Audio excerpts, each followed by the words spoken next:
She'll be ready for you in a minute. What piece of advice would you give to, thank you, Mary, moms to be? Moms to be? Yeah. Wow. I know it was. Grandmas to be. Oh, grandmas to be. Hi guys, welcome back to my channel. Miss Wakesho here, and today I'm being joined by my mom. Say hi. Hi. Today I want to do a mom tag featuring my mom because she's here and she's almost leaving, and yeah, it's something that I've been thinking about doing. So I googled some questions, thought about some questions and wrote them down, and that's what we're doing today. Don't forget to share, like, subscribe, hit the notification button if you haven't, and yeah, that's why I'm in a blazer. Serious question. No, I'm joking. No, it's not. Okay, let's start. Question number 1. What 3 habits do you want to see in your children as they grow up? Like, basically, like, there's something that like you thought about and you're like, I would like to my see. children are more or less grown up. Yes. But, Did we follow through, Ama? All of us just. no, I guess I really never thought about it at the beginning. But I guess if I was to do it over, start over, I would say number 1, I'd like them to be, and it still stands, I still want my children to be very God-fearing, because for me that's like everything, you know. That's where life begins and that's where life ends. So without God, basically there's no life. So for me, that's very important. And I'd like them to be kind. Yeah, very important. But again, I'd like them to love themselves as well. So that's very important, because if you don't have self-love, then you have low self-esteem, and you know, you end up being always like pitying yourself. Yeah. And, you know, so yeah, that self-esteem is very important, because that's what will keep you going through life. Because you find in life you'll meet very many challenges that will try and put you down or pull you down, but you'll be able to, you know, get over them, because if you have the right attitude and right mindset, you know. Yes, so you need to love yourselves. Yeah. When you were growing up, did you ever wish that we went a specific path in terms of like our career choices? Like, okay, my little brothers are a bit younger than me, but now, yeah, they like, for example, now she hasn't, yes. Did you have something specific in mind for us, like, because you were seeing us growing up as children? Did you have like a career path, like we must be? Not really. I thought, for me, I think what I did was wait for you guys to go through school, because based on how you perform in school, the subjects that you have chosen, then that would determine what career path you're likely to take. And for you, remember, when you're in school, you're more of very creative. Yeah. Yes. So I knew your career path would head that direction, and that's why when you decided to do interior design as a course in the university, it was, I mean, I encouraged that, because I knew you already had that in you. What would you say to like mothers who are like looking at the children, and like already they're in primary school or going into high school, and you've like sort of in your head you've decided, is it the right thing to do to sort of decide already what your child wants? No, especially not in this day and age, because you find that the careers we thought would maybe land us good jobs and money and, you know, make you comfortable in life, it really hasn't happened. In this day and age, you find that as long as you're focused on what you're doing, you find that you'll succeed, you know. And there are careers that people never imagined would make money, and now they're making money. You know, yes, like content creation now is a big thing. Whoever thought you'd make money just by doing a video? Imagine. Here we are. Yeah. So you know, that's. I think we need to be open-minded. Yes, I think every parent deep down, everyone wants their child to be either doctor, engineer, you know. Africa. Yes, but that's how many engineers can this world have? Yeah. Not everybody can be an engineer, and sometimes if you put too much pressure on your child, it gets to a point where they sometimes just lose it. They become rebellious. So you don't want your children to also become rebellious. Yes, 100%. yeah. But I think the most important thing is, whatever career choices they make, they need to be disciplined to make sure they do what they have decided they want to do. Yeah.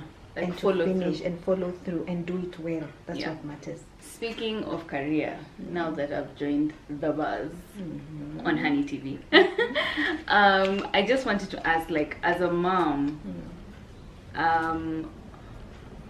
seeing your daughter on such a platform, what are your thoughts? And second part of that question, what was the hardest episode to watch so far? I mean, there's still more to come. But okay, as a mom, seeing you advance to that, to be now on TV and a show like The Buzz, which is basically a talk show that touches across a lot of social issues that are affecting us day to day. I think it's a fantastic opportunity for you, because first of all, you basically, you've started vlogging and you're already out there. It's something that you've been doing, so people have already gotten used to seeing you on TV. On videos and yes. So now you've just moved it a step higher. But I think what really matters is that now you're talking to a larger audience, and because of that, you need to be very careful about what you say and the image that you're going to portray out there, because a lot of what you say on TV, people take it and they may take it seriously. Yeah. So, so far so good. Some topics have been very controversial, others have been very, hard to even watch and listen through.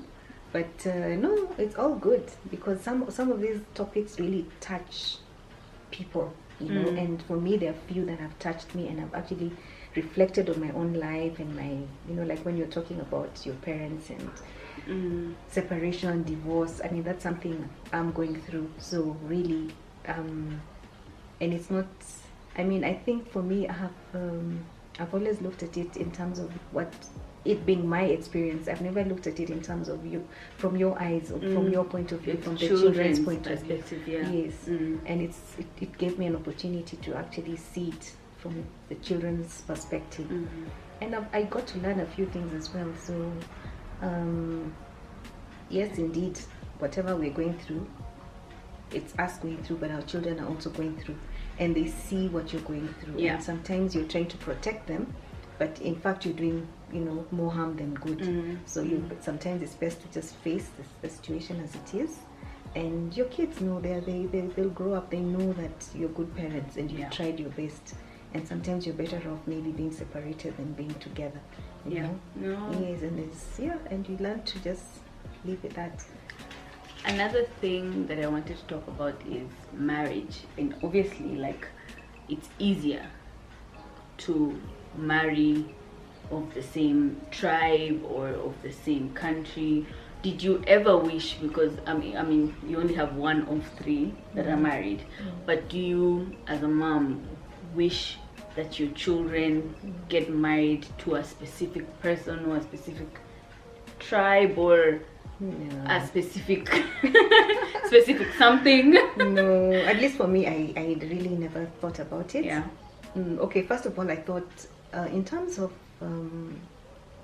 I thought you'd come back. Okay, you were in school here in South Africa, but I actually thought immediately after you'd come back and maybe work a bit in South Africa, then get married. But I also knew that chances are because you're in university here, and that's when people get to meet different, get to experience relationships. I knew that there's a chance that you'd meet somebody here, so I was really open to it. So I really I wasn't really thinking about, okay, I want my daughter to come back and marry a Kenyan and from X tribe. No. It's never really been an issue for me, because for me, what matters is that you meet the right person. Yeah. And if that's the person for you, then whether it's from a different tribe or different country. What matters is that this person that you have chosen to spend the rest of your life with is the right person. Yeah. You know, because marriage is not easy. We all know that. Yeah. It's not easy. So you need to make sure you have the right person. Yeah, and I think also it's very important to have the family support. You know, without the family giving you a certain societal pressure that you're supposed to be. Back in Kenya, for example, for me getting married to a Kenyan. Yeah, did you feel any pressure? No, actually, I didn't. Yeah. Because I saw like on our family, even on my dad's side, my cousins are married to, you know, people from outside, and like the intermarriage was really like, you know, taken very, you know, there was never like a squabble or an issue because of someone not being from our country or where we're from. So I never, at least I didn't feel that pressure. So that's why I think when we decided to come and tell you guys, I knew that it would most probably be positive. You know, when you meet a lot of aunties, they ask you, like, especially now when Zuri is X amount of like age, she's almost 2, so they're always asking me, where's the other one? Is the other one coming? So was it a thing whereby back in the day, like it was easy, I guess, for you to have all your children at once, maybe? And what would you say about that now? No, that has changed. I mean, in fact, even now when they ask, I guess they're not maybe very serious at all, because people know that times have changed. You know, when my parents were growing up, there were like in each family on average between 8 to 10 children. Yeah. And then now it's gone down to about 4 children. Now it's gone down to 2, 3 max, you know. So yeah. And even the 3 that you're getting, some may decide to have them maybe at a go, some may decide to space them out. I decided to space mine. I was hoping, I had planned for 2 kids, I ended up with 3. So my spacing is 4 and then 8 years. Yeah. Yes. So the surprise came after 8 years. But yeah. So there was no pressure.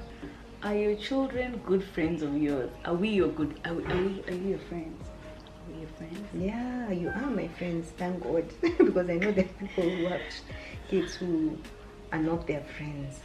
But I also like the fact that you still respect me as your mother, because the friendship is not a friendship where now you start compromising on mother and child relationship, because that's also very important. Because there are certain things I'll not expect you to do or say in front of me, and I'm happy that most of you have maintained that. And yeah, so we're friends. Yes, yeah, we're friends. I believe you guys are able to tell me a lot, which is very good, because it's important to know what your kids are going through, especially when they're in their teenage years. Yeah. Yes. It's very, very important. So if they're able to open up then you're able to deal with issues or guide them through certain issues in life, and it makes it easier for both of you. Yeah. Because, yeah. Yes. So I hope I'm a friend. I mean, you can... Yeah, you're my friend. Okay. Consider me. Yeah, we're friends. Yeah. What would you say to someone struggling right now? And because we do have people who are right now who are young moms, young, like as in... not young, like early 20s. You know, we're still young, but I mean we're adults, but we're like younger moms, not people who chose to have their kids or maybe had their kids later in life. For me, I guess if there was something you would say to them, you know, just like an encouragement or something, you know. I think being a young mom is good, because then by the time your children are actually grown, you're still young. You're still used like because if you start late, it means that by the time your children are teenagers, you're already, you know, your body, you're getting tired. You're already maybe in your 40s, you know. So it will be good to be able to enjoy life even after your kids have grown, which is what basically happened to me, because I think I had you guys early, and I still feel like I have the energy to do things, move around, you know, travel, you know. Be with your granny. Yes, come spend time with my granny, you know. So yeah, I believe that it can be very challenging, especially financially, because at that age you probably haven't settled down very well in terms of your careers and everything. But it's worth, I guess, if you go through that stage and you're able to now settle down in your careers, then you find that everything just, you know, works out, because now your kids are grown, you've settled down in terms of your career, so you're financially stable. And you're able to enjoy life, and you're still young. So what are the challenges of being a long distance mom, like with me? Not being I mean, around. the biggest being the fact that I can't see you when I want to see you. I mean, okay, thank God there's, you know, you can do video calls, WhatsApp. And I'm able to see Zuri grow. I can see you when I'm speaking with you. I can tell, oh, is there something wrong with Wakesho, you know, or, you know, but it's still not the same, you know. So sometimes I wish I was like 2 hours away. I would just drive and come and say hello quickly and go back. So that's the biggest challenge. Being able to see your grandchild or your children. When you want to see them, you have to plan. Everything can't be like last minute I'm coming, because the distance is like so you have to plan to come and see us, we have to plan to also come and see you. So and not being there to actually see Zuri grow, and like it's only like once in a while, and that time you want to be there fully. No, it's challenging also on my part, like her not being around. You see, like I've been here and now I'll be away, and suddenly she'll wonder, okay, where did she go? Because she's at that age where she knows you, but she doesn't understand that you can go. But I wish I was closer, because then I would say, okay, you know what, I'll be coming after every 2 months, come spend time with her, so that she doesn't feel the vacuum. Thank you so much for watching. I'm going to love and leave you now, so don't forget to share, like, and subscribe. Yes. Okay, see you guys next time. Bye.